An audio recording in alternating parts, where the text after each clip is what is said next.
भी समझाता हूँ आपको और इसके पॉलिटिक्स भी समझाता हूँ आपको। सबसे पहली बेसिक बात, इन सारे मंत्रियों को और इन सारे एमएलएज को बिजली फ्री मिलती है।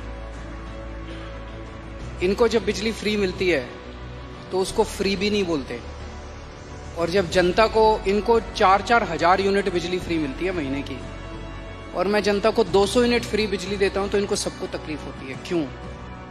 अगर इन मंत्रियों को जो फैसिलिटी मिलती है मैं अपनी जनता को देना चाहता हूं तो इनको क्यों तकलीफ होती है? इन सारे मंत्रियों को और एमएलएज और एमपीज का सारा इलाज का खर्चा फ्री है। कोई बीमार हो जाए इनके घर का सारा फ्री है। तो अगर मैंने अपने दिल्ली के लोगों का इलाज फ्री कर दिया तो इनको क्यों तकलीफ होती है?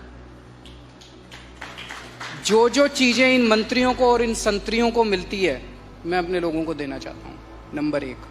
दूसरी चीज, अगर मैं, एक समय था जब मैंने सुना था कि राजनीति के अंदर एक समय था जब फ्री बांटते थे, और फ्री बांटने का पैसा कहां से आता था?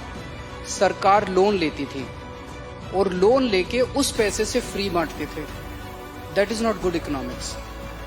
अगर मैं, आपके पास जो पैसा है उस पैसे से उसमें आपके टैक्स नहीं बढ़ा रहा, टैक्स उतना ही है, मैं घाटे में नहीं। आज दिल्ली सरकार पूरे देश में अकेली सरकार है जो फायदे में चल रही है, घाटे में नहीं चल रही। सीएजी की रिपोर्ट है 2019 की, उस रिपोर्ट में लिखा है हमारी सरकार बनने के पहले दिल्ली सरकार घाटे में चलती थी। हमारी सरकार बनने से तब से लेके आज तक दिल्ली सरकार अकेली सरकार है पूरे देश के अंदर जो फायदे में चल रही है। मैं सरकार फायदे में चला रहा हूं, मैं कोई नया टैक्स नहीं लगा रहा, मैं कोई लोन नहीं ले रहा। अगर मैंने करप्शन खत्म करके पैसा बचा के लोगों को अगर सुविधाएं दे दी तो क्या बुरी बात की? तो दिस इज गुड इकोनॉमिक्स। और तीसरी चीज, पर ये मिरेकल होता कैसे? मैं एक छोटा सा एग्जांपल देता हूं। जैसे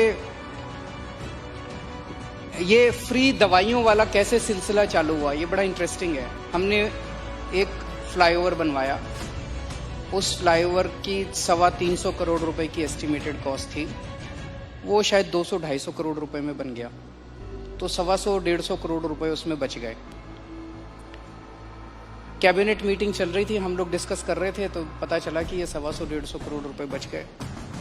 हम ये डिस्कस कर रहे थे इस पैसे को कहाँ इस्तेमाल करें। तो मैंने कहा अगर हम सबका इलाज फ्री करना चाहें तो कितना खर्चा आएगा? So after 2-3 days they got back to me, they said 300-350 crore. So मैंने कहा ठीक है, इतना तो हम फ्लाईओवर बनाने में ही बचा लेंगे, इतना का पैसा। तो अगर मैंने फ्लाईओवर बचा के लोगों का इलाज फ्री कर दिया तो क्या बुराई है? मैंने सुना था कि एक मुख्यमंत्री हैं शायद गुजरात के, उन्होंने अपने लिए एक जहाज खरीदा 190 करोड़ रुपए का। मैंने लिए अपने जहाज नहीं खरीदा, मैंने दिल्ली की सारी अपनी माँ बहनों का डीटीसी बसों में किराया मुफ्त कर दिया, 150 करोड़ का खर्चा आया। बताओ क्या बुराई है?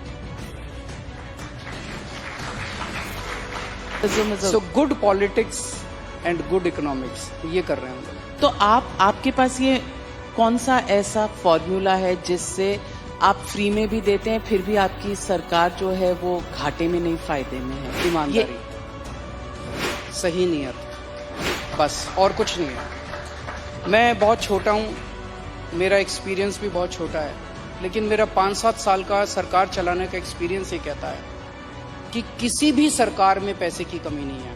मैं ब्लैंकेट स्टेटमेंट दे रहा हूँ, किसी भी राज्य सरकार में और किसी भी केंद्र सरकार में पैसे की कमी नहीं है, नीयत की कमी है।